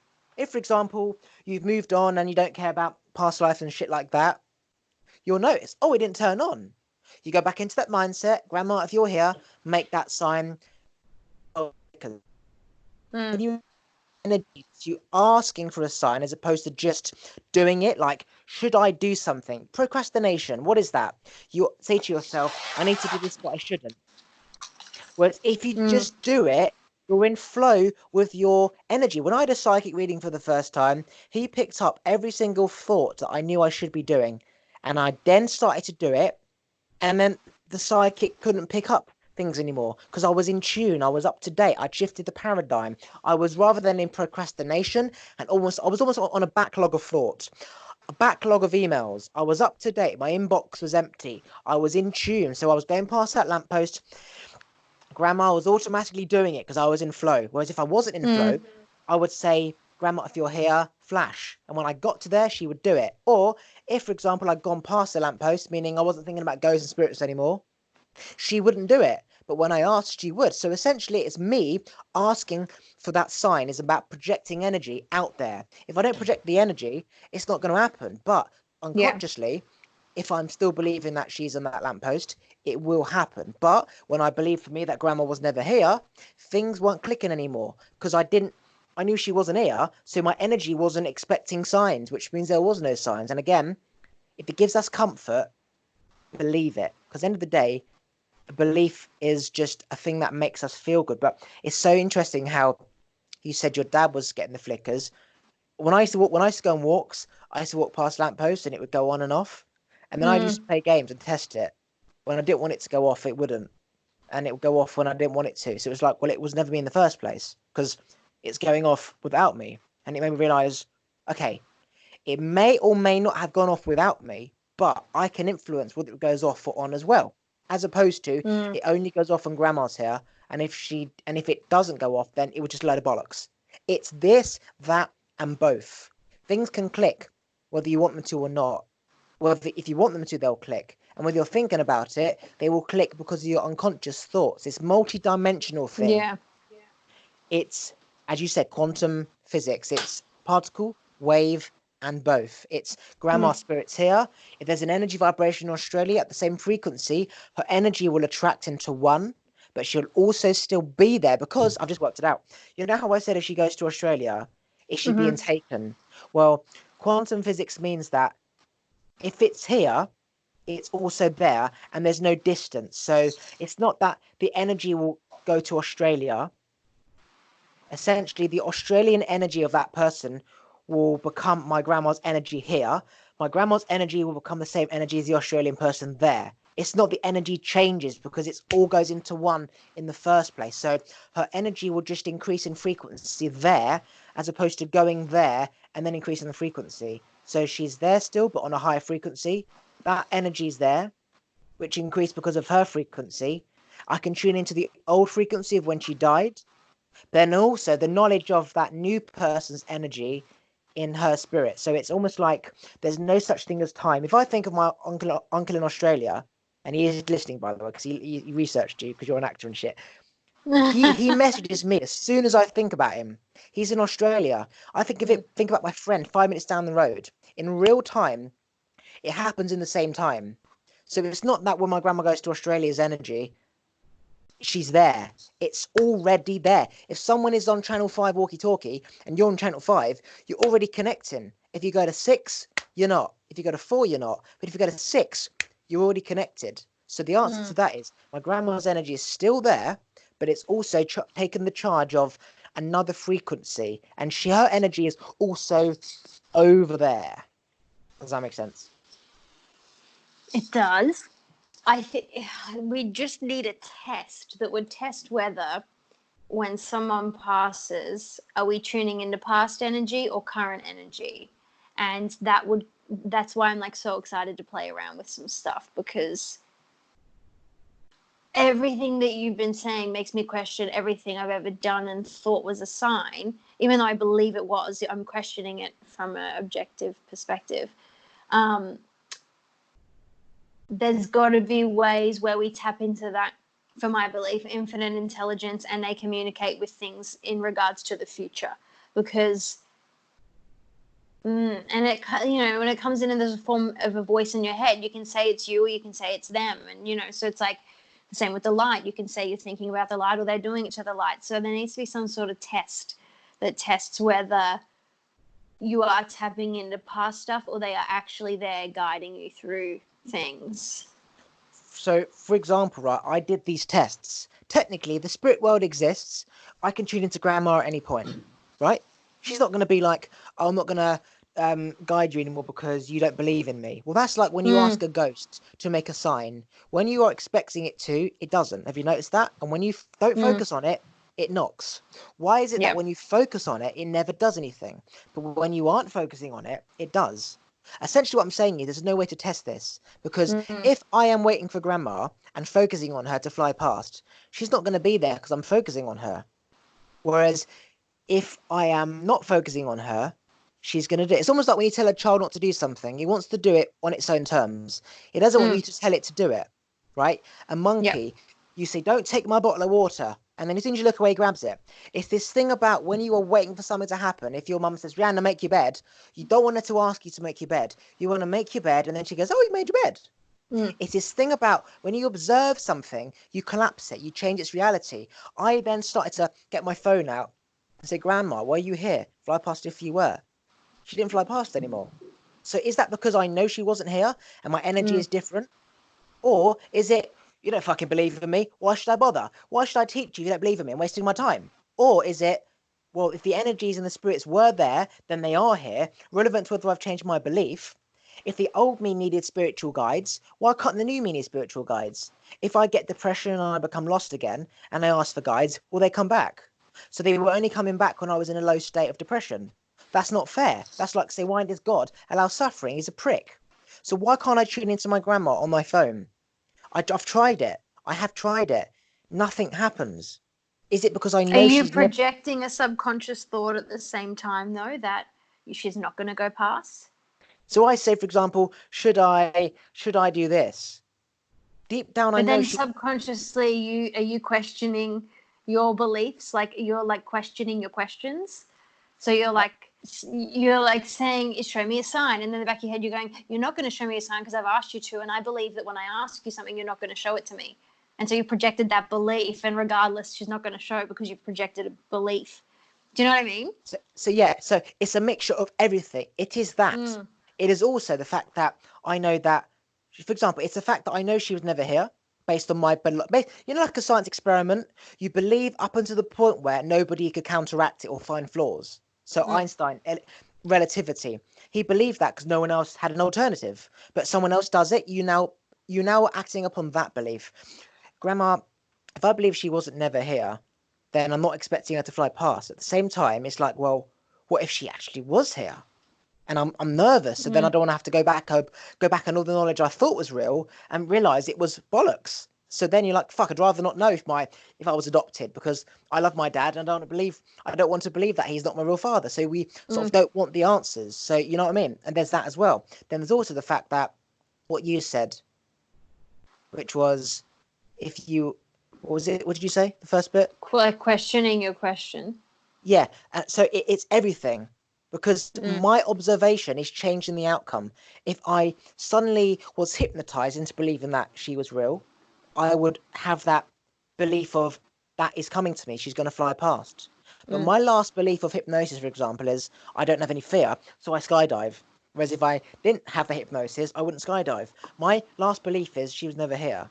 She's not going to fly past. I can't convince myself any other way that she was here unless I have some profound knowledge that makes me believe that again, that Mm. I'm observing the fact that she's not going to fly past. Unless, for example, somebody hypnotized me. I've tried it. I can't make, I can't get the Mac to turn on anymore. I can't make things click. It's weird because when I used to ask for signs, I was waiting presently for that click and it would. But now when I say, Mm. make us click the TV, I move on and then it clicks. It's on a delay. It's on a delay. So it's like Mm. I can't. It's like if I looked at the orb, if I looked at the camera and I went off and did my shit, it would fly past probably. But then that probably was dust. But then I know, for example, that energy can pull dust, right?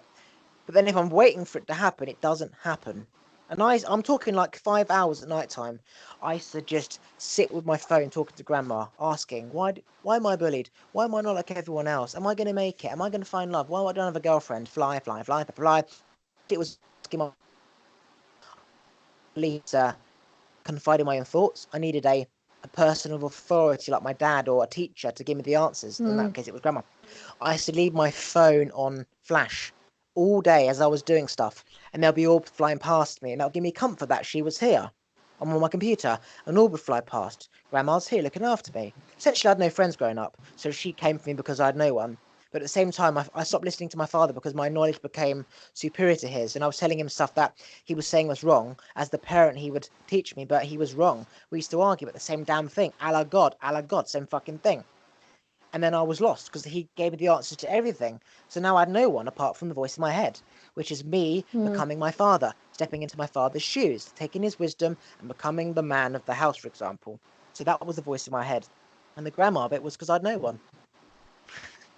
It's so interesting. It just makes me, like, the whole time you were talking, it just made me, think how content you are with your belief and how content I am with mine. And it just comes back to that point of, like, at the end of the day, as long as you believe in something and it makes you happy, that's really all that counts. Because me studying all this stuff that doesn't, like, and I guess not studying, sorry, believing in all this stuff that you might not believe in, me trying to push that onto you doesn't mean it's going to make you feel the way it makes me feel. And it doesn't mean that you're going to live a fulfilled life because it's done that for me. It means you've got your own journey. And at the end of the day, we are coming to the same conversation. There's just different experiences and things we've done that obscure our, the way we believe in it. So it's funny. It's nice to see that we're not disagreeing. We're just accepting it as different ways that I'm not going to achieve believing what you believe, and you're not going to achieve what you want believing what you believe, like what I believe, because it's not going to make each other happy. If that makes sense. So imagine that, 5 years ago when I was around people, they read The Secret. So their energy is the secret energy. Let's just say frequency 3, right? Sure. If they're frequency 3, they won't expand their knowledge. And as I expand imagine I'm a very dominant energy, like 10, and there's not many 10s out there. I'm a 10, you'll say a 8 or a 9, and most people are just 6, 5, 4, 3, 2, 1. It means that someone who's a 9 is closer to my knowledge, meaning what I've just said, and they will question it and may or may not get to a 10. They may understand what I'm saying. They may take on that belief. Whereas if I said that to, say, someone who's just learnt The Secret, it's just not relevant. They're not on that journey. Let's just say that you are more spiritually in tune compared to other people along my journey. You may take what I've said, you may realise, shit, this spirit world is a load of nonsense. Because you've already got to that spiritual journey, question loads of shit. So now you're one step to the energy shit. Whereas before, you've got people like religion and then spirituality and then energy. So they might not really take anything that I've said away and learn. It's just that I understand that's interesting and that's it. But because you are higher energy, more in tune to me, for example, you're more in tune or closer to the energy level I'm on. So you might take that knowledge and do something with it as opposed to anyone else. The great thing about just speaking is that you're speaking your own belief, somebody's listening, and they will take that. If there's something to be learned, they'll learn, and if there isn't, then they won't. I'm not preaching or telling people to believe this, because end of the day, it doesn't matter whether I'm right or wrong. I don't know, just like no one else knows. It comes down to, if I'm saying something which is making you question your belief, you are only going to evolve as a human being for the better. So I don't have to tell you that I'm right, God exists, energy exists, ghosts exist. I make it clear that I believed the same things that people believe about reincarnation and ghosts. I kept questioning stuff. I found flaws, and here's where I'm at. Now you take what I've said and do what you want with it, because it's not about trying to change your belief. Because as I said, it was comforting for me knowing Grandma was here, as it's comforting for people knowing that they're spirit guides. But at the same time, does it empower somebody knowing that what you're believing is a load of bollocks? And by this new superior knowledge, how does it affect your life in a more powerful way? Again, that is something that will happen naturally based on the things that you read and that you see. You'll take that and you'll learn if there's something to be learned. If there's not, it was just a good conversation. And that is just life. You're just a plant growing and then dying, and then another one grows. And that's the best thing about speaking. Just people will learn if there's something to learn, and if there's not, then they won't. And it's not about preaching and who's right or wrong, because I don't know if I need to Google it. Subjective, objective. What's the difference? Because it's subjective to what they want to see and what level they're on, and that is the thing, right? I might say this thing about the ghosts are never there. You might stand your ground because deep down shit, I'm going to have to question everything that I said. Or you might be like, I see his point of view, I still want to believe ghosts. Or you might believe that they exist. But in 40 years' time, for example, Rhiannon at 50 or whatever might be like, do you know what? He was right. So it's just like different levels to it. You might put Mm. this to bed. You might analyze it. Your mum might realize he's fucking right, and you realize that I'm wrong. Then you might realize, actually, mum, you are right. He is right. Or you might learn, and she might. There's no fucking rules. It's just at the frequency you're at when you are searching for something. As my dad said, I was searching. I was looking for answers. I wanted signs. I wanted signals. The thing is, what my dad knew the journey I was on. He never told me what I was doing was right or wrong. He knew I was Mm. lost and I was on a journey. He couldn't help me. He knew I was in my head. He used to say, "What's going on in that head, mate?" He could see by my eyes when I used to excessively think. My eyes were red because I'm fucking twitching all the time because of the Tourette's I Mm. had. Brain activity. "What's going on, mate?" He couldn't help me. I was working all this shit out. And and he knew that I was lost and I was searching. And at the end of it, I said, "Did you know that she was never here?" And he basically said that it's not about whether she was or not. You were searching. Mm. He's always in the grey. He never gives me a black and white answer. Because at the end of the day, he doesn't know whether they exist or not. He's also smart enough to know both sides, like me. He would never give me a fucking black or white answer. Because it isn't black and white, it's grey. If you believe grandma was there, fantastic. That's your own feeling. It's not about wrong or right. I said, did you know she was ever here? And he goes, "We'll never know, mate. But you were searching." So you fucking idiot. You always knew. And it's like, why didn't you help me? He couldn't help me. Mm. That's the bottom But line. then it goes back to what we were saying in the beginning: is that there's certain things he would have looked at you and saw that as something that it was not for him to interfere with, I used to which spend is like interesting. 3 hours on the couch from 7 till 11, silent in my head, thinking. My head would just be like facing towards the couch because my dad focusing on me, it took away the energy. I used to just be facing that way, thinking, analysing, assessing when I used to go to bed, 3 hours before sleep, just working out, chicken or the egg. Fuck's sake, how can there be a God because of this? Like, why? Like, if everything, like, fucking Wow. every single damn thing. 3 hours before I couldn't sleep every single night. I used to be at school thinking, thinking, thinking. I never understood the teacher. Thinking, thinking, thinking. I spent my whole life in my head because what I was seeing and hearing didn't wasn't in harmony with my own energy. And because my Mm. energy was of the frequency of Jesus, monk, Buddha, enlightened beings like Oprah Winfrey, Will Smith, all these great beings. So people at school, negative, toxic, bullshit vibration. The teacher, their bullshit vibration. University, bullshit vibration. My vibration was never the same. So most Yeah. kids they follow because they just happily would do what they're doing. Their thoughts are made up of just playing football, shagging after school. My energy was that planet 30 years ago, which is coming back around now, coincidentally, and the same energies of all these great people, Jesus, Monk, Buddha, all these people. I was tuning into their knowledge when I was 5 years old. That's what the twitching was about. But Mm. Tourette's is the brain activity. The twitching is helping the brain process information. The swearing is the frustration of, fuck, cunt, nigga, fuck. Why can't I work this shit out? Because Mm. my energy is tuning into Buddha and all this amazing knowledge that I don't know why it's coming into my head because I am that energy frequency. And all these other fuckers at school just listening to history and um fucking pi and Pythagoras and 101 equals 2. And my brain is focusing on bloody monk Buddha's energy that I've no control over. I'm being drawn Mm. over there, but I'm stuck in school for 6 hours. So I'm constantly in my head. That's why it was a fucking nightmare for me. It's kind of like me now. Like, I feel like definitely the past 6 months, I've isolated quite a lot to self learn, and self study and go through that shift. And now I'm finding interacting in the real world is like less inviting. And I just want to be at home where my energy is pure and like everyone gets me, and I understand them and they know I'm analyzing them because I can't help it now when I question what Yeah. they do. Whereas you can't go up to someone and be like, did you think about that before you said it? Because I'm pretty sure you wouldn't have said it. Like, actually, let's just revisit what you said, and then we'll like it's so rude and like egotistical to think like that. But it's almost like I I know I'm not on the other side of that shift yet, where I've completely gotten rid of that ego, where I know I'm not fitting in, but now everyone else looks like they don't know what they're doing, and I don't know how to. You can't just go up to people who like you would talk to a normal conversation.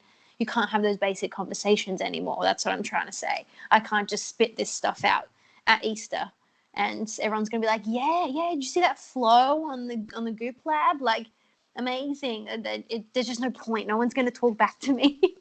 So what I will say is that, as you said, you'll get through that journey yourself, and things that I have said will get you to the next stepping stone. I can't force you out where I know you're going to be. I can only get you to the stepping stone. Everyone's a stepping stone, right? No one takes you the full way. I was that person. I didn't see anyone for 3 years. My friends kept saying, like, when I was 8, I left college. Fucking hated college. No one liked me. I had bad breath, spotty braces. I was a disaster, yeah. And I'd left college, and I just spent my life on my computer making websites online, trying to make a million quid, whatever. I didn't see anyone for 3 years, and people stopped bothering with me because I was in my head. I couldn't be at the pub when I was working out the shit that I was trying to do. I couldn't be there, right? People knew I was analyzing them and I was judging them because I was better than you. I'm going to be a big deal. You're just a fucking piece of shit. Like, you're going to get nowhere in life. That's my negative energy from them saying no one likes you. Right. So that was me. I had no friends growing up, and they know that I'm judging them, and they know that I'm not the same as them and I'm different. They know my dreams. They know that they're going to have this shitty job forever. They don't want to be around you. They want to be around people who are just content, going out for a fag, drinking, all got depression and anxiety. Oh, I'm on depression tablets. Let's confide in our bollocks, yeah? Rather than find a solution. And I had nobody. Anyway, anyway. So when I was younger, I didn't see anyone for 3 years, and I didn't shower. I didn't eat. I got skinny. I got greasy hair, bad breath. My posture was shit. And you become isolated, and you can't look at people. You're not used to eye contact. You're not used to lights outside in the supermarket. You're not used to people looking at you. You aren't used to speaking. I mumbled. I spent so much time in my head. You know, possession, where you spend so much time in your head that somebody tries to do something, like you exorcisms, and the vicar's saying, the Father, the Son, the Holy Spirit, no, because she's been in her head her whole life. And I found myself like muttering because I hadn't spoken to anyone in such a long time. So it was like I was fucking possessed, because I've seen that where they're like, it's like they can't, their mouth movement hasn't been what's used to. Anyway, so then you start to mumble. People look at you like you're crazy. You go back into your head. That was the worst thing for me, because I would have drove myself to possession, because the more you spend time in your head, in tune to your own voice, to your own self, the more out of sync you become with your family, your friends.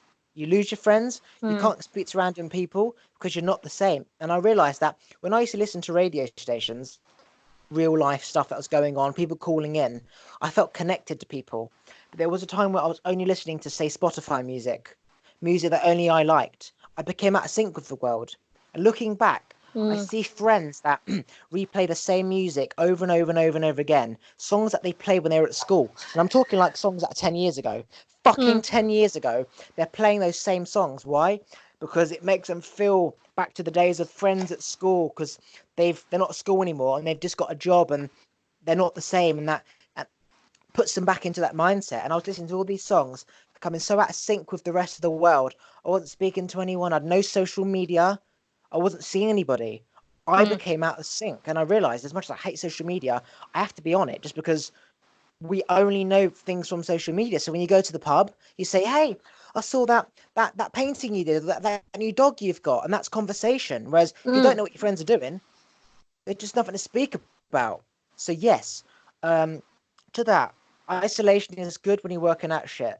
It comes a point where you have to go outside, because it's so comforting and freeing in your own energy. Going on a walk late at night, like I do, with the animals, the foxes, the deer, the owls, the moon. I'm literally sitting on the ground with a fox or a cat or a deer, right? Because I'm connected with nature, and I don't want to go home, because going home is reality. You don't want to go back to work in the office, because it was bollocks. Reality is that you have to work. You've got to work with people. They're going to be different energies. They're not going to be the same as you. If you want to be a monk in a mountain, yeah, Rhiannon could be a monk in a mountain, build a little cabin all by herself, forest off the nuts. I'd love to do that. But I need to be healing the world. What good is it? What good is my knowledge in the fucking middle of a mountain? Which means I'm going to have to be in a room full of toxic, cancerous pricks, be in a room full of negative people judging me. That's just the way it is. So rather than, as you said, being isolated in your own balance and harmony with nature, teach people who want to be taught. Don't teach people who haven't asked to be taught. Reserve that energy, and then you charge yourself within. And then when you go out, you act as a sponge. You absorb the negative energy, but rather than like Rihanna at school, when people will be negative to her, and then you go and hide in under the playground by yourself, you can now cope with that negative charge because you've raised yourself so high through your knowledge and energy in your room, on YouTube, on your laptop, that when they say negative stuff and you know they're talking about you and you know they're just whatever, it doesn't affect you because it absorbs and your positive energy counteracts it. Whereas the old Rihanna, the old me, it would take me down. It's almost like when I used to go clubbing with my friends. I'd dance and be a certain way. They'd judge me and say, "Why are you dancing like that?" And I'd stop dancing and I'd go and sit down. And I'd want to go home. Then I realized I'm letting the negative energy affect me. So then I let Law of Attraction, Power of the Mind, and The Secret. I went out, I started to dance how the fuck I wanted. And then I'd see them judging me, saying, "You're so weird, what you're doing." When I kept dancing how I wanted to, looking at them as if to say, "I don't give a shit what you're saying," they went off to the bar. They went for a cigarette. They didn't bother anymore. And they weren't there. And then these new people were like, "Yeah, let's all dance together." The other positive vibrations, I would attract them to me, and we'd have a dance, and we'd share the same mindset of we are happy people dancing how we want to. And all the negative fucks who were just all shy, they weren't there. To cut a long story short, I went clubbing 4 times a week by myself, dancing how I wanted. I pushed away the negative people saying, "What the fuck are you doing?" And then the positive people would come, and then I stopped going clubbing just like that. Because I'd raised my energy enough where I could handle people looking at me. I could handle negative energy. So you say you're isolating, you don't want to go out, you're charging yourself.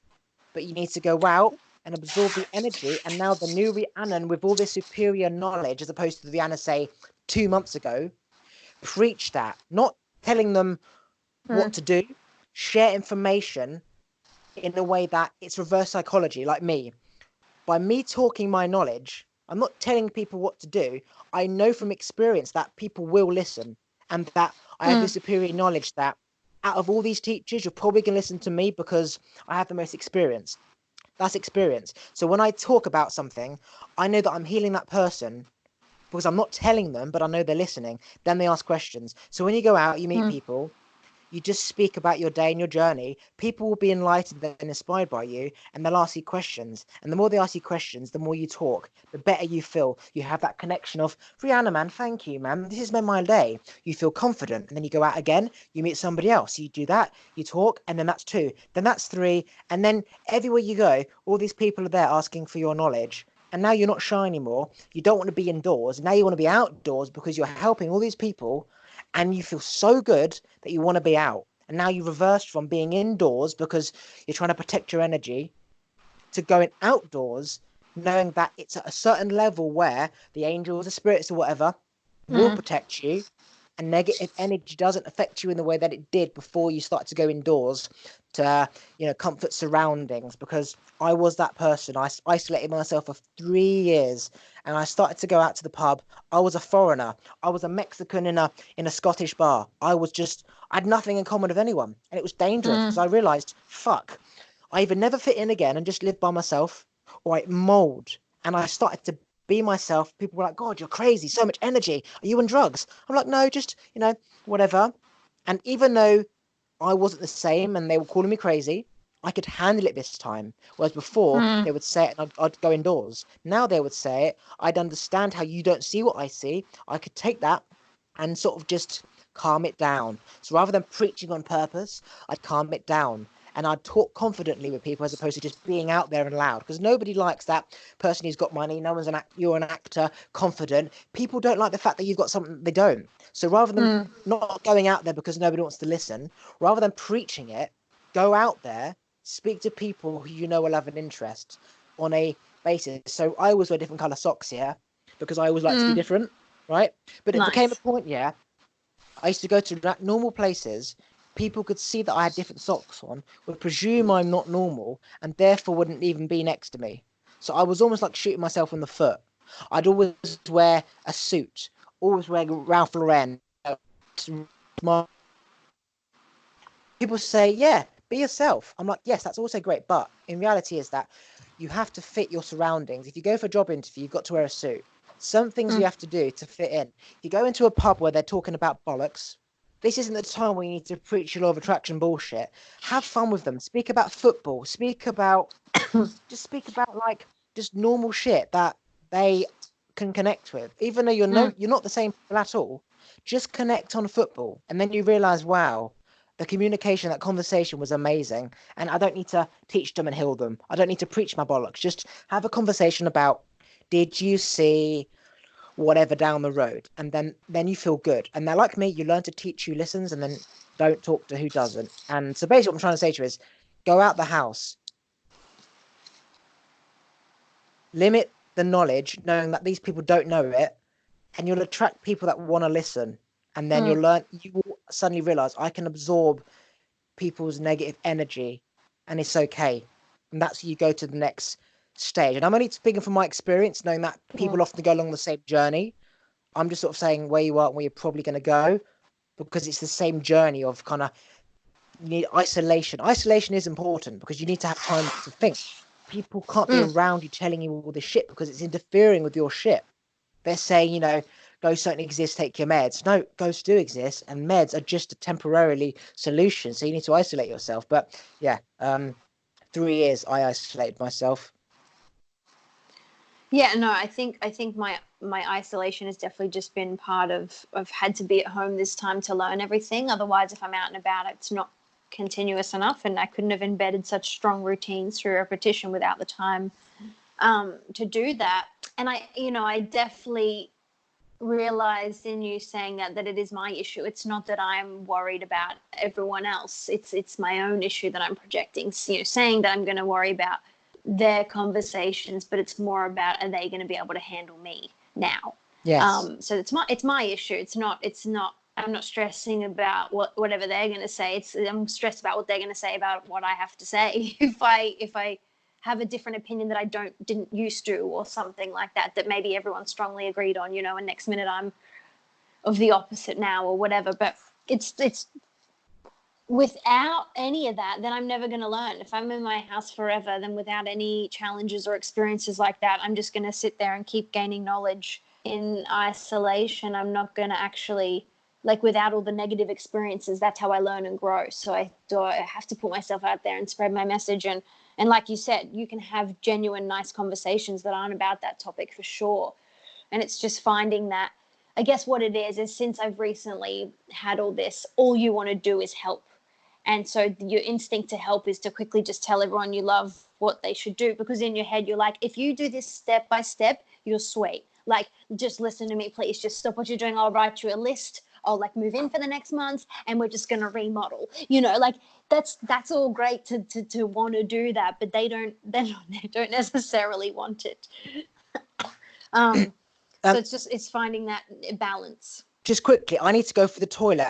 I'm enjoying this chat. So how long have you got? Because I need to go to the toilet quickly. How long have you got? Well, I had an hour and it's been 2. So So can you continue? Because I need to go to the toilet quickly. But are you okay to? I could probably go for 5 more minutes, but yeah, it's nighttime here, so I've got to get to bed early for tomorrow. All right, okay. All right, let's end this now, and then we'll do another one later to carry on, right? Plug anything you want to quickly plug quickly. Instagram is at riri.bear, but it's RHI. And all my YouTube links on there, and Facebook, and I love the Proctor Gallagher Institute. And thanks for having me back, and enjoy the full moon tonight now that you're all around your planetary stuff. What I will say is, right, even though it went on for another hour, this extra hour will have, it's not wasted.